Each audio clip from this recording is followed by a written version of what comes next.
สอง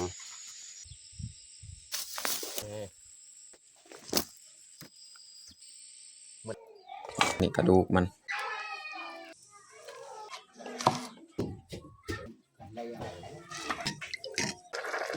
ผักคะพี่น้อง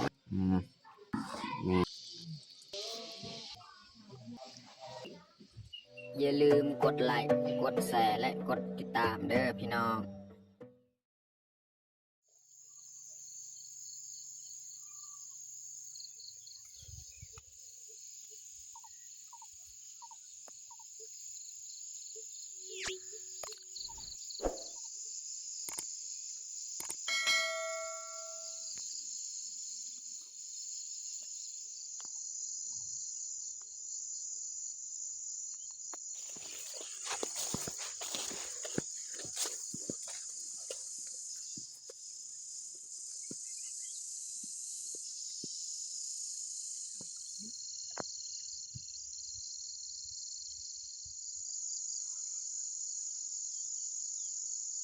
ครับสบายดีแล้วก็สวัสดีเบิร์ดสู่ครูสู่คนยินดีต้อนรับเขาสู่ซองบ่าวยึงมื้อนี้ก็พาเมียเขาส่วนมันก็คือเขาสิไปลกมันนำเนาะแล้วก็เมียไปเสียหญ้าส่วนมักนัดเนาะแล้วก็ส่วนคอยนี่ลองไปหาเฮ็ดคือว่าไปหานอคาเนาะถ้าว่ามีนะคอยสิไปเลาะตามที่คอยไปมื้อนั้นแหละมื้อก่อนๆฮะเนาะแล้วก็ให้เมียเสียหญ้าส่วนมักนัดเนาะแล้วก็คอยสิไปหาพืชผักกะหยังที่เขากินได้แล้วจึงคอยกลับบ้านเฮ็ดกินเฮ็ดอยากอยู่บ้าน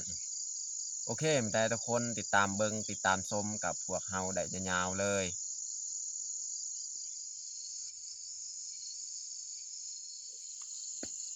เจอเห็ดปวกแล้วพี่น้องเอ้ย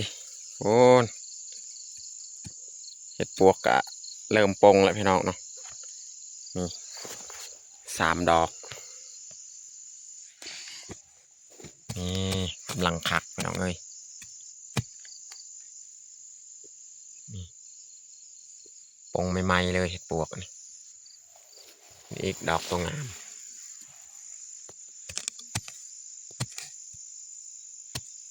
ว้าดอกใหญ่ๆเลย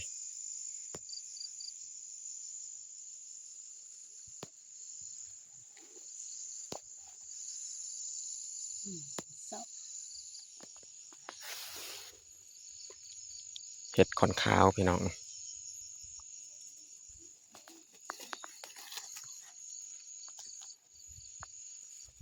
มันอยากแก่หน่อยนึงพี่น้อง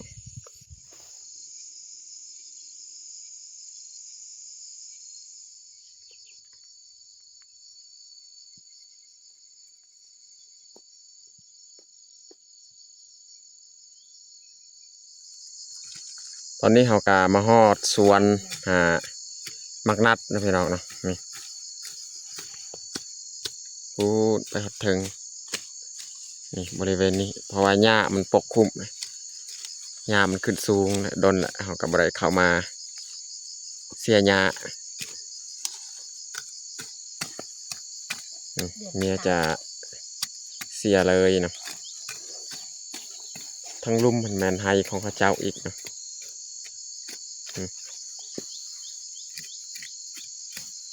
แล้วค่อยสีขึ้นไปหาเบิงนกคาหาซอกนกคา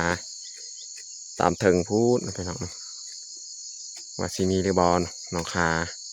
เมื่อนั้นกะตามนี้แหละบอยิงไปหาก็มีอยู่แต่ว่าครั้งนี้นี่บุหูว่าสีมีหรือบอล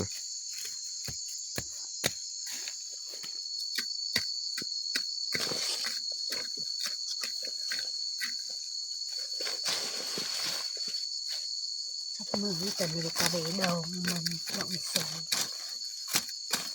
มือดองทงมือนี่เมียบ่ได้เอามานี่ลืมเอามาทงมือ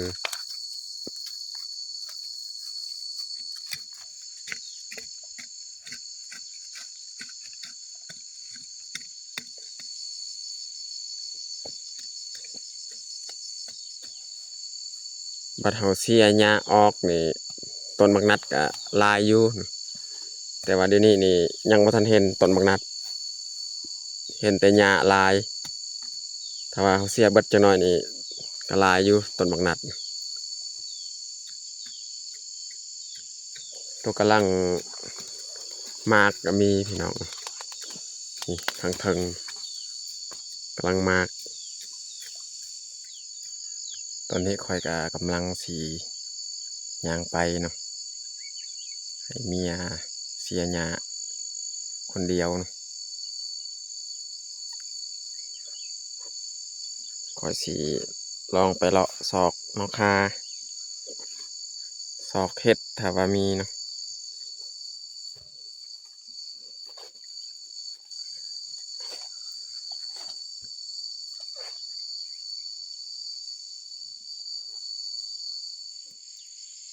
นี่พอแล้วนอกคาพี่น้องนี่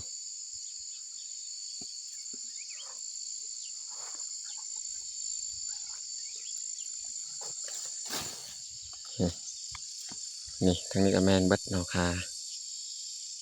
บ่อนที่เราไปหาสุดกรนี่แหละนี่ทั้งลุมนี่แมนไทยของเขาเจ้า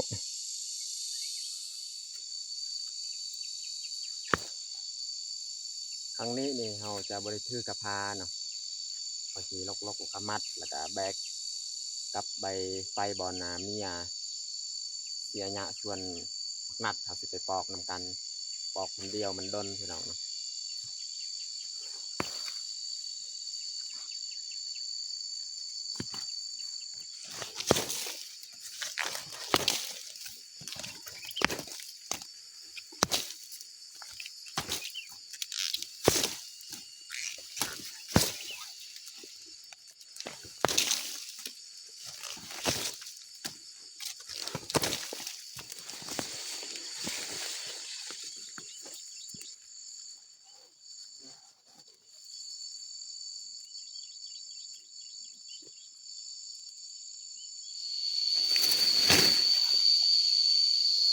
เขาเลาะหานอกคากะบ่เห็นแหละได้แต่สำนีนะพี่น้องเนาะวันนี้เขาสีมาเอาอันนี้เนาะเพาะนอนี่พี่น้องเนาะนี่แต่ว่าเบ้ายืงกับบุฮูภาษาลาวคนอื่นนอยังเนาะแต่ว่าเคยเอาไปเฮ็ดกินนี่พี่น้องเบิ่งใบมันก็สิเอานอมันอยู่ในปอกเอานี่เพราะว่าบอนเขาจุดให้มันไหม้เนี่ยมันก็จะออกนอแบบนี้นี่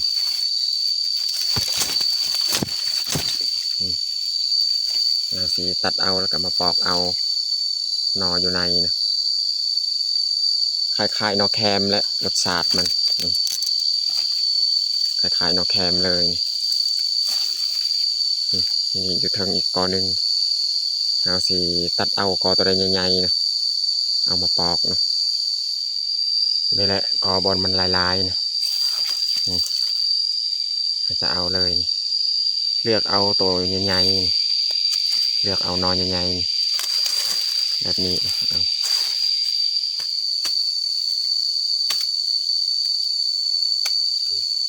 จะตัดเอาแบบนี้เลยเรา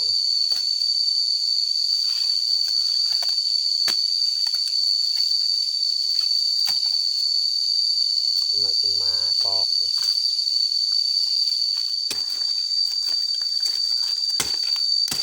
ก็จะตัดเอาแบบนี้เลยพี่น้องนี่แล้วก็ตัดทางปลายมันอีก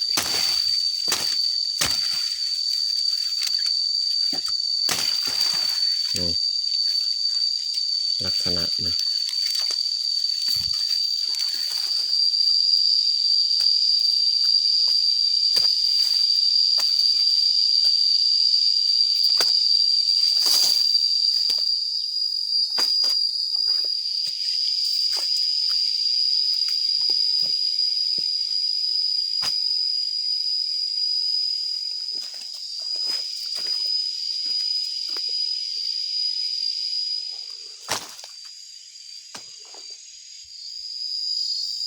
ตอนนี้ก็เรียบร้อยเนาะเอา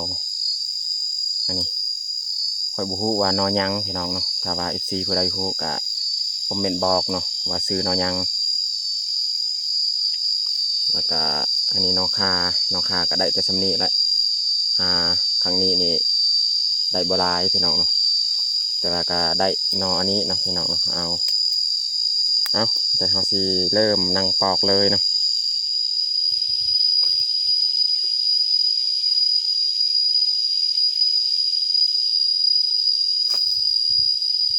เฮาสิปอกก่อนนี้แหละ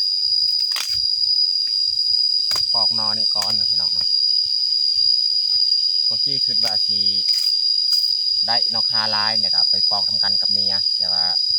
ตอนนี้นี่ได้บ่หลายสำนี้ก็ตัวยิงก็ปอกบ่โดนดอก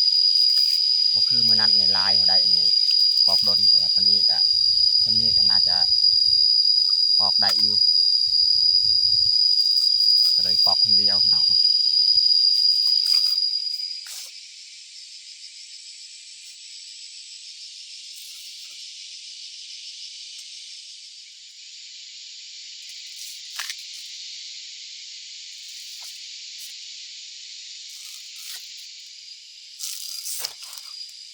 นอนี้นี่สบายเขาปอกมันบ่คือนอแคมเนาะ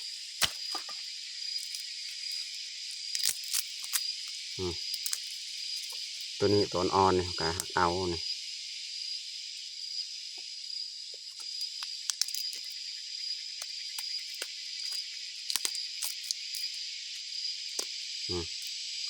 สิ่งใดมันอ่อนก็เอา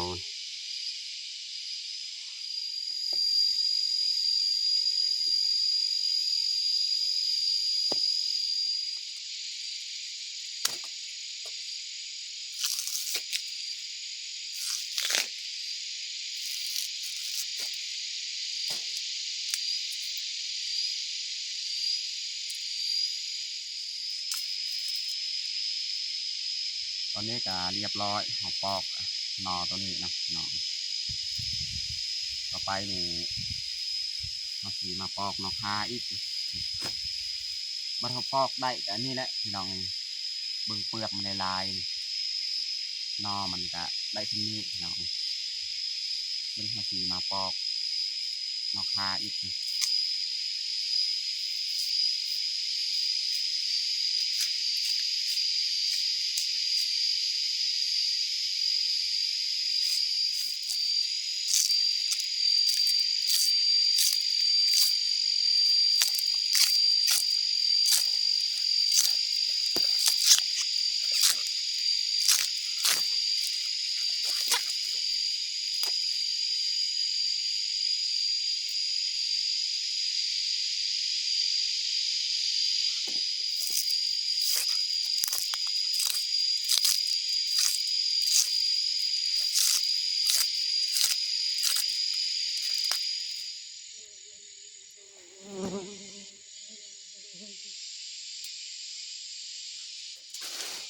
เรียบร้อยน้อง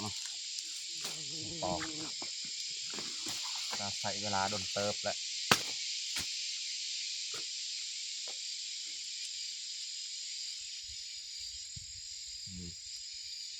อันนี้แม่นนอคาก็ได้ที่นี้แหละ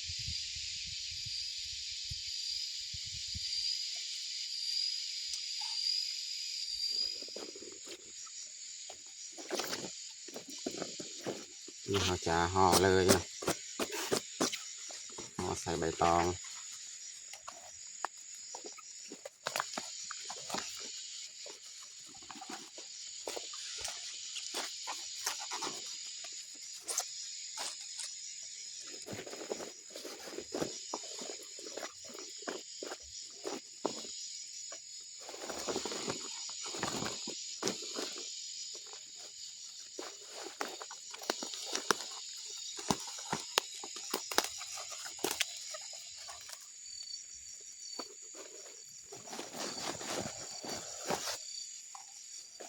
ใส่ทงเลยพี่น้อง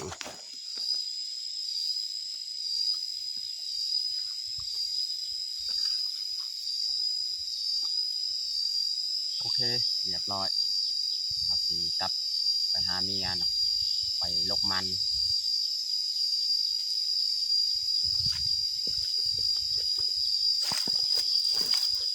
ตอนนี้เขากามาฮอดสวนมักนัดแล้วอันนี้เมียเสียหญ้าจน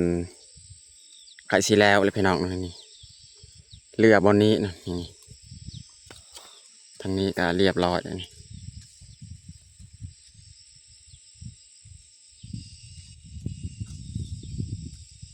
แล้วค่อยสีขึ้นไปลกมันอยู่เทิงหันอยู่เทิงพอแถวเสียแล้วนี่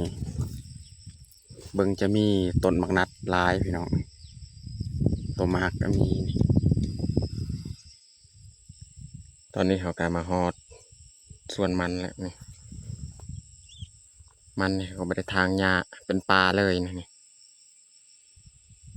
เอาสีลกนี่ลกก็ประมาณครึ่งกระพานแหละลกเพราะว่าตอนนี้นี่เขามีเป็ดมีไก่ต้องได้ลกมันสีลายๆนะพี่น้องนี่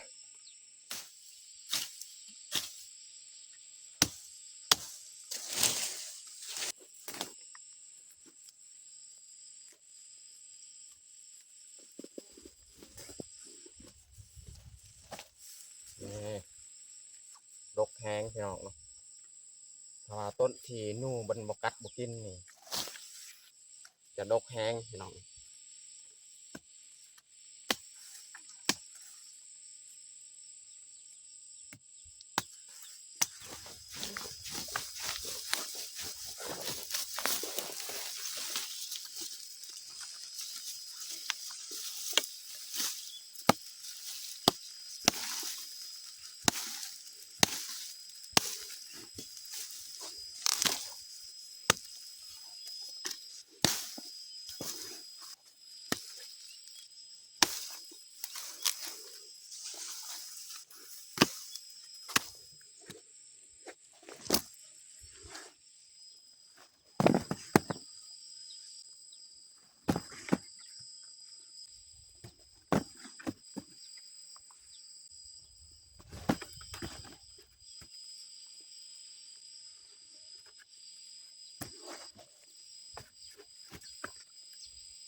เรียบร้อยพี่น้อง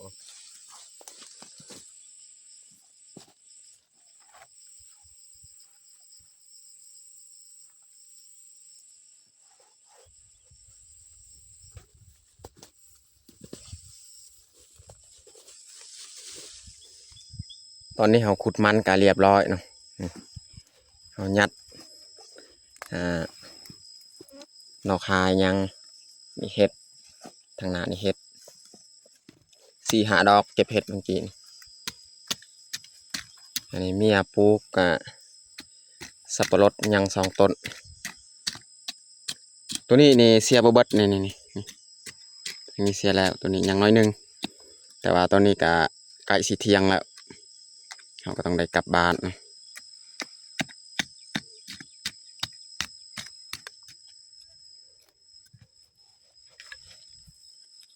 นี่เมียปลูกตืมเพราะว่าบอนนี้มันวางนี่บอนนี้มันวางมีอยู่ลุมอยู่นี่บ่มีก็เลยปลูกตืมอีก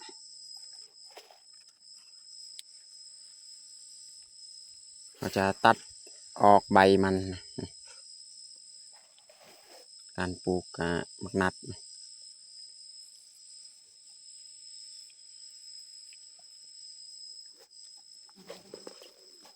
นี่แหละมักนัดพันธุ์โตค่อนข้างใหญ่นี่พันธุ์อันนี้งามใหญ่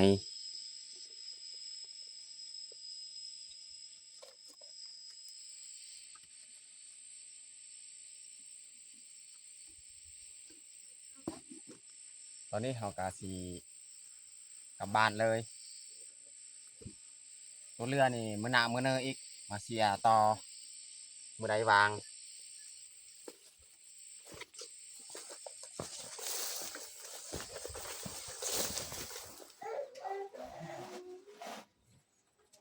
อนนี้เขากามาฮอดบ้านเนาะ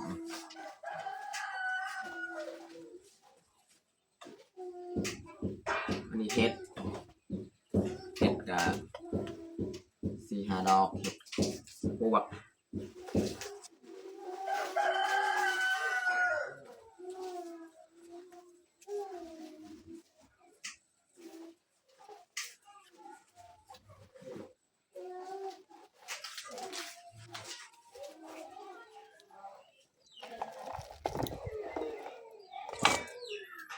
จะเอาไปล้างเนาะ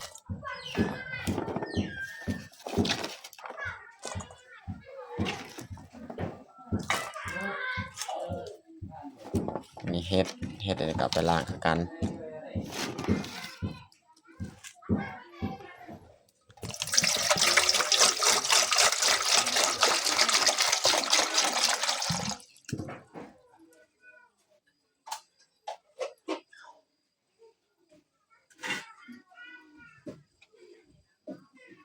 เอาสิแกงเอาพี่น้องเนาะเห็ดคือแกงหน่อไม้แกงหน่อแคมพี่น้องแกงอันนี้คล้ายๆกั้นนะนี่เขามีกระดูกหมูอีกเนาะสิแกงใส่กระดูกหมูนำ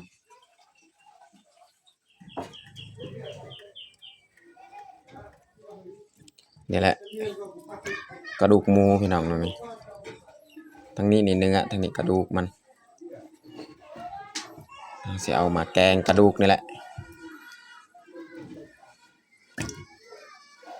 ได้ประมาณ6-7 ขีดนี่แหละแบบนี้เนาะ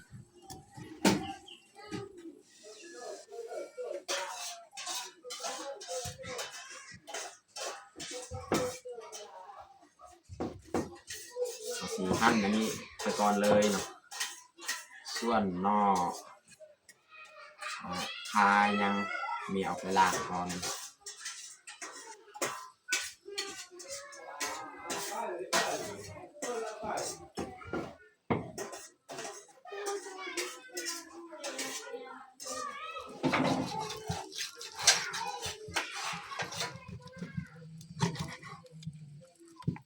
นี่ตัดบ่ได้กระดูกใหญ่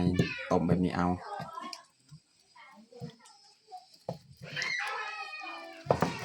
หั่นซีนไปนำอีกหน่อยนึง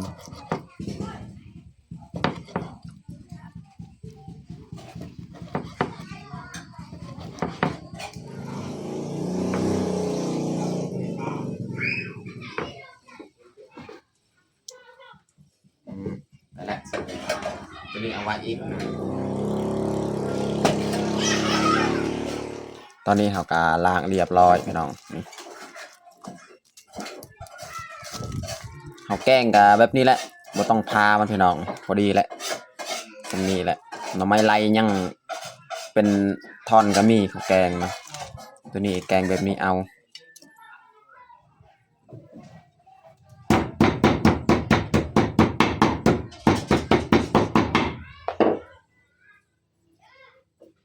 หัวสีไข่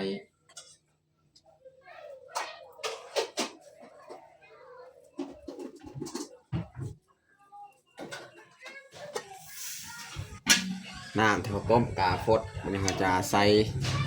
หัวสีไข่นะแล้วก็ใส่เกลือ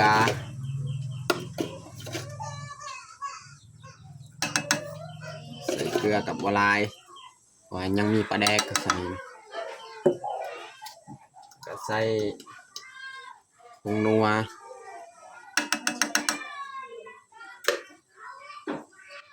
แล้วก็ใส่ปลาแดกพี่น้องใส่ปลาแดกสำเร็จรูป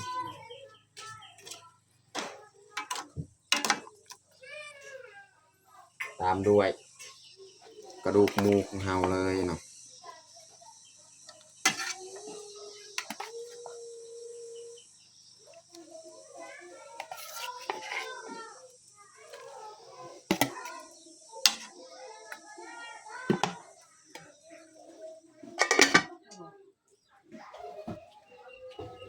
ตอนนี้ก็เรียบร้อยเมียไปเก็บ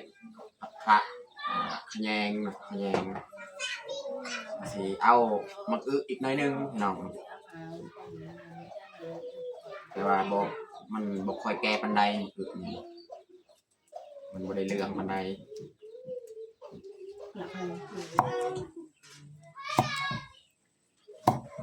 จะหั่นประมาณนี้แหละมักอึ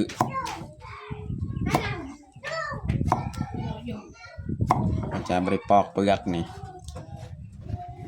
มันบ่แก่ปานใด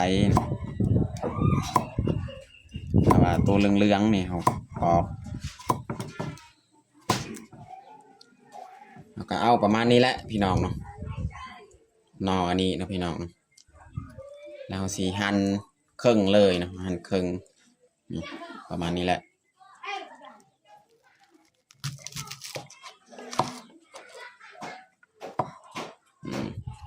พอแล้วสำนี้เนาะหั่นครึ่งนี่เอาหั่นนอนี่ก็เรียบร้อยบัดนี้เฮาสิตำเขาเบื่อพี่น้องเนาะเอามาไว้เรียบร้อยแล้วเขาเบื่อมาตำแล้วก็เราจะใส่มักพริกน้ำเวลาตำเขาเบื่อเนาะใส่มักพริกแล้วก็ใส่ใบยอดมะกรูดพี่น้องเดี๋ยวลงไปลงมาตรงจุดป่าโอ้ใส่ใบมะกรูดน้ำให้มีสีเขียวหน่อย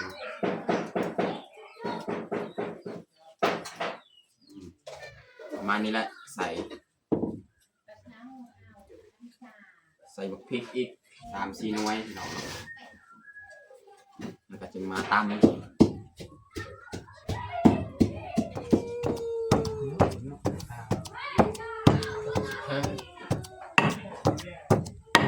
เหนียวเลยเนาะตำนี่เหนียวแห้งมันจะเป็นสีเขียวนี่เอาใส่ใบมะอึเนาะใส่มักพริกน้ำ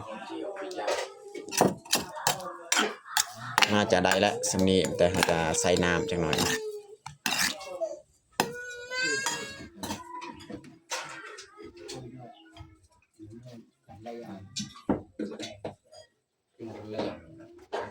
ใส่น้ำใส่ข้าวเบื่อพี่น้อง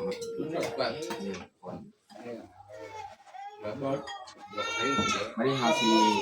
ใส่เลยเนาะน้ำฟดเอาสีใส่นอนี่น้องดาฮูบอกเขานอยางตัวนี้ บูนาเล่าเขานอเล่าน้องดาในฮูว่านอเล่าแต่ว่าบ่ยึงก็บ่ได้ใจว่าแม่นหรือบ่นอเล่าเนาะถ้าว่าแม่นก็แบบสิแม่นใต้คลิปเลยเนาะว่านอยังหรือว่านอเล่าเนาะวันนี้เราจะใส่เลย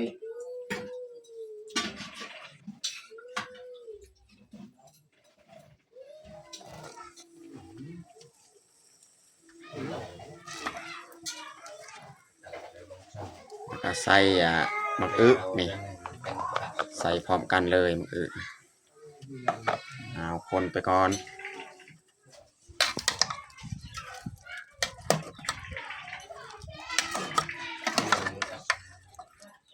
น้ำสีน้อยพี่น้องจังน้อยจึงเติมไม้น้ำพี่น้องเพราะว่าเขาต้มกระดูกหมูนี่ดนเติบแล้วต้มน้ำเป็นบกจังน้อยจึงเติมไม้น้ำพี่น้อง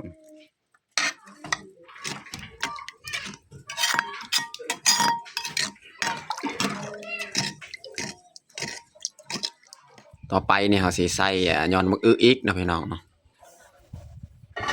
ใส่ยอดมะอึใส่เห็ดใส่ยอดมะอึ2-3 ยอดแล้วใส่เห็ดปวกพี่น้องใส่ลูกโดดอีกพี่น้องเนาะไปหมักตัดกินเลยลูกโดด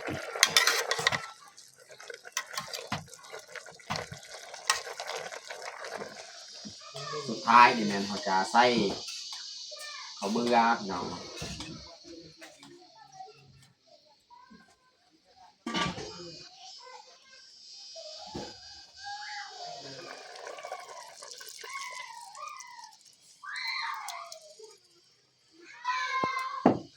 ใส่ข้าวเบื่อพี่น้องพี่น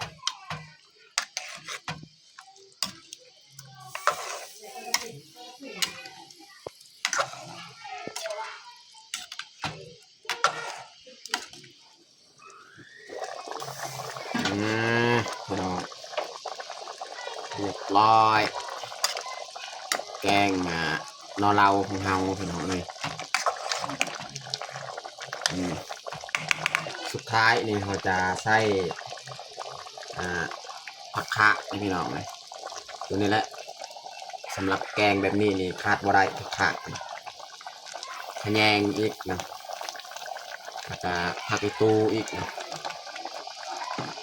ตัวนี้แหละตัวเด็ดพี่น้องเนาะการเห็ดแกงหน่อไม้หรือว่าแกงหน่อแคไม่ยังแกงหน่อเราใส่พวกนี้แหละขาดบ่ได้แม่นผัก3-4อย่างนะ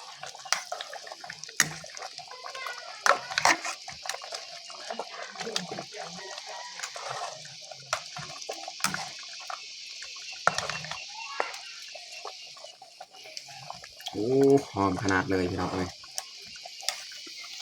แกงหน่อเหล้า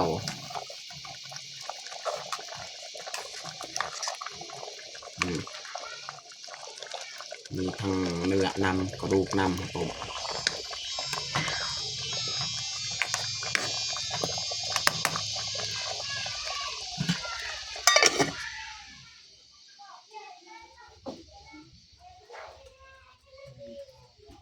เรียบร้อยพี่น้องเนาะ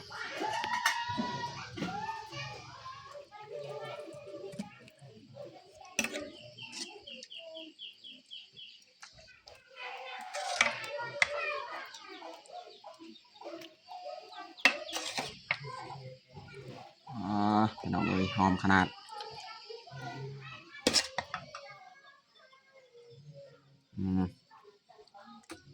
กระดูกมัน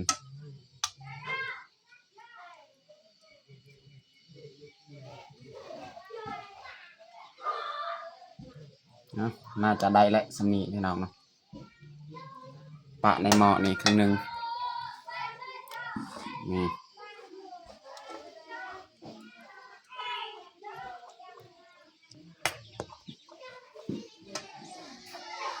ตอนนี้ก็เรียบร้อยพี่น้องเนาะแต่งข้าวของเฮาแกงนอเราใส่กระดูกหมูพี่น้องเนาะหอมขนาดเลยพี่น้องเนาะสำหรับอาหารเที่ยงเฮากับบัดนี้แหละตอนนี้ก็เรียบร้อยเฮาแต่งข้าวของเฮาแต่เฮาจะลงมือกินข้าวเที่ยงเลยมาเด้อมากินข้าวเที่ยงน้ำกันมาเด้อมากินข้าวเที่ยงน้ำกันนกมาจ้า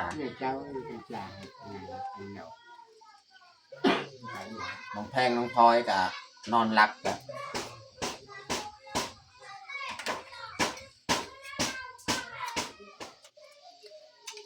แกงนอนเล่านี่ครับจะคือกันกับแกงนอแคมเนาะอีกเบายืนกับบูฮูชื่อนอนนอนยังแต่ว่าเมียฮูนอนเล่า